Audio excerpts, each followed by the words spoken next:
కుటుంబ సభ్యులారా,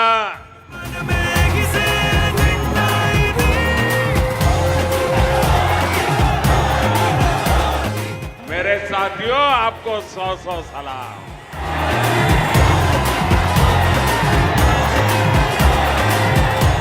आजकल देश में अगले डिलिमिटेशन की चर्चा हो रही है और उसके कारण जहां जनसंख्या कम है उसकी सीटें कम हो जाती है, जहां जनसंख्या ज्यादा है उनकी सीटें बढ़ जाती है। हेलो दोस्तों, जब कोई इंसान अपना मेहनत का पैसा जब खर्च करता है तो उसको दुख होता है और वो हिसाब से मतलब खर्च करेगा। लेकिन उसी इंसान के पास अगर दूसरे का माल अगर आ जाए और कहा जाए कि इसको आप खर्च करो तो समझ एकदम पानी की तरह पैसा बहा देगा। ठीक उसी तरीके से हमारे मुल्क के जो ये नेता लोग हैं, ये ठीक एकदम उस पर ये कहावत बैठता है, क्योंकि जब जब चुनाव आता है तो ये जो रैलियां करते हैं तो रैलियों में न जाने कितने बेशुमार पैसे ये लोग खर्च करते हैं।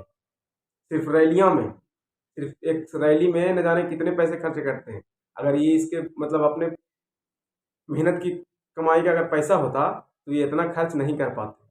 ये हमारा और आपका पैसा है जो समझ लीजिए कि ये रैलियां में उड़ाते हैं।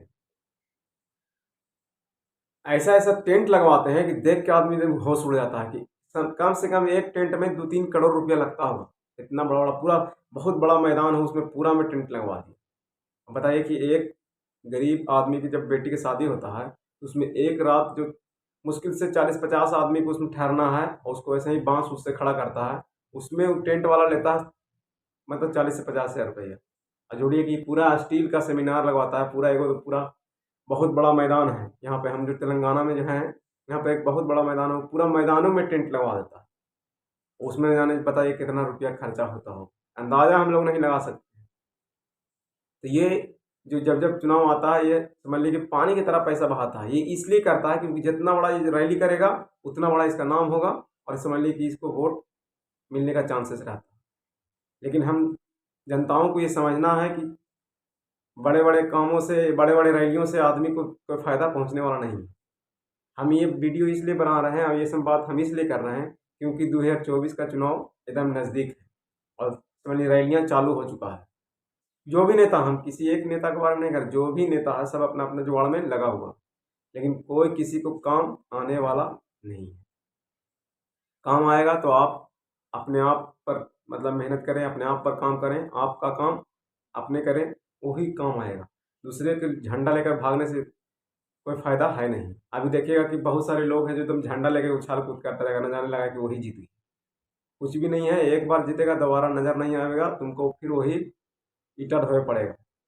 जो मजदूर है उसको ईंटें नहीं ढोए पड़ेगा जी, मतलब अपना काम करने पड़ेगा, दूसरा कुछ नहीं करने वाला। तो कहने का मतलब ये है कि इनकी रैलियां में अपना वक्त बर्बाद नहीं करें, इनकी रैलियों में अपना वक्त बर्बाद नहीं करें, अपना काम से काम रखें। क्योंकि ये अपना रैलियों में तो आपको 500 रुपया दे के, आप तो पैसा दे दे के ले जाता है भीड़ बनाने के लिए। बहुत सारे लोग है जो नेता लोग हैं जो पैसा बांटता है कि चलिए हमारे रैली में चलिए, हमारे रैली में चलिए, पैसा देगा और लेके जाएगा कि चलिए भीड़ लगाइए। क्योंकि लोग टीवी पर आवेगा कैसे कि इतना भीड़ है। मेन सिर्फ अभी नाम कमाना है, काम को कुछ करना है नहीं। यही जब पहले जब आप 2014 का जो भाषण मोदी जी खाली देखिए, कहता था कि 100 दिन दे दीजिए, 50 दिन देंगे, साला 10 साल इसको दे दिया गया। लेकिन फिर भी हमारे देश में गुर्बत, गरीबी, बेरोजगारी, फलान ढिमकान हर चीज़ है ही है। और सबसे ज़्यादा तो गंदगी फैलाया नफरत, एक दूसरे के दिलों में नफरत डाल दिया गया। अभी देखिए चुनाव आया है, अभी लेके आया है CAA, जो दूसरे देश के और भसूड़ियन के लेके आवेगा। दूसरा देश के अपने देवी लंगा तका दिए बलदाम। अपने तो समझ लिया अपने लोगों को तो सही से काम दे नहीं रहा और दूसरा के लेके आओ आके यहाँ भसड़ फैलावेगा। जैसे मान लिया कि एक घर में 10 परिवार है और 10 परिवार बेरोजगार है और फिर 10 परिवार आके और लेके चला आवेगा, तो हुआ बेरोजगार समझ लिया कि घरों में बेच के चक्कर में लग जाएगा। फिर तो यही काम कर रहा। तो ये सब काम सिर्फ इसका काम सिर्फ उल्टा पुल्टा काम है, क्योंकि ये बहुमत का सरकार है, जो चाह रहा वो कर रहा। तो हम अपने देश की जनता से अपील करना चाहेंगे और हमारे वीडियो के माध्यम से आप लोग ज़रा हमको सपोर्ट कीजिए और ये अपील करें, हमारी बात को मानिए, नहीं तो नहीं मानिएगा तो और भसड़। अगर जहाँ आप किया गया, हम डरा नहीं रहे हैं। एक ही इंसान को अगर बार बार आप उसको सत्ता देते रहेगा ना तो समझेगा कि हमारा बाप का ही देश है।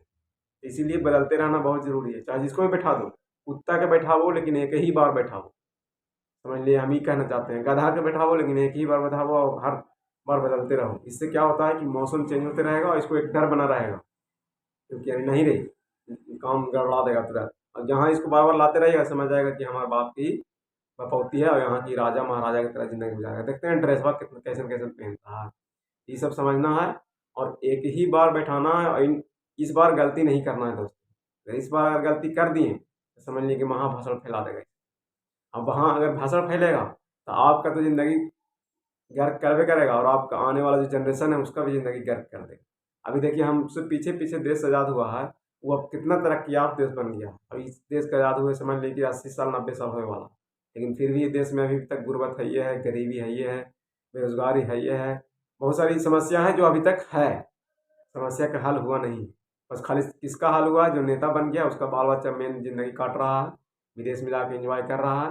लेकिन जो जनता है, जनता वहीं की वहीं, दो तीन वो पूंजीपति है उसको और अमीर, मतलब कहने का मतलब कि जो अमीर था शुरू से वो और अमीर बनते जा रहा है, और जो गरीब था वो और गरीब होते जा रहा है। गरीबों को घर को तोड़ा जा रहा है। बहुत सारी ऐसी चीजें हैं जो एकदम बेफालतू के एकदम कर रहा है लोग। तो इसको समझना है। हमारे देश की जनता अब जागिए और अपने मुल्क के लिए लड़िए और लोकतंत्र के लिए लड़िए। और सबसे बड़ा भसूड़ी फैला है नफरत, जो अपनी भाईचारा को जो तोड़ा है, उसको दिखाना है कि हम लोग टूटे नहीं हैं, हम लोग अभी भी वहीं पर हैं। और इस साल जो आने वाला चुनाव है, एकदम दिमाग लगा के चुनाव कीजिए। ये नहीं करना है कि बस जो कह दिया था यही यही, ऐसा ऐसा कुछ भी नहीं है। आपका भविष्य आपके साथ है। देश को और दुनिया को चलाने वाला सिर्फ ऊपर वाला है, कोई किसी का माई का लाल नहीं जो आपके भविष्य को बदल दे। आप अपना मेहनत करिएगा तभी आपका भविष्य बदलेगा। दूसरा कोई नेता होता, कोई भविष्य नहीं बदलता है।